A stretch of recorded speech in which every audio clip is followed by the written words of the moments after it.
Grand Tornu Images se met à la science-fiction. C'est un thème qui est fabuleux parce qu'en science-fiction, tout le monde a ses repères.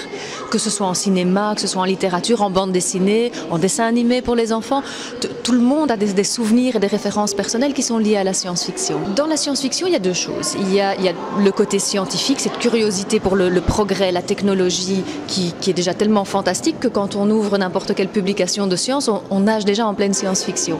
Mais alors ce qu'il y a aussi, c'est le côté fiction justement, le côté rêverie, le côté poésie, la valeur ajoutée qui est de l'ordre de la métaphore ou de l'imaginaire, la toute-puissance vraiment de l'imagination du créateur qui va dans un objet apporter vraiment quelque chose de différent qui nous libère complètement et qui nous permet d'interpréter n'importe quel objet comme étant quelque chose où chacun projettera en fait ce qu'il a envie.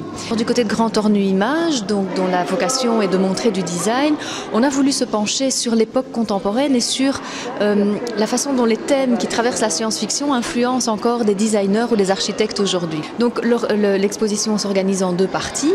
La première donc est dédiée à ces créations un petit peu bizarres que tout le monde en fait interprétera un petit peu comme il le souhaite en fonction de ses propres références.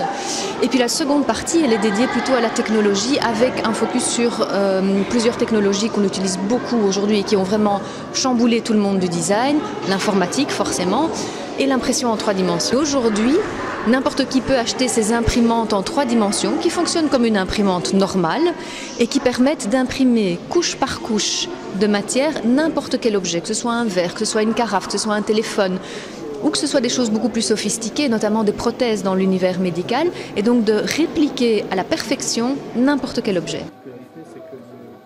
À voir absolument jusqu'au 18 mars 2013.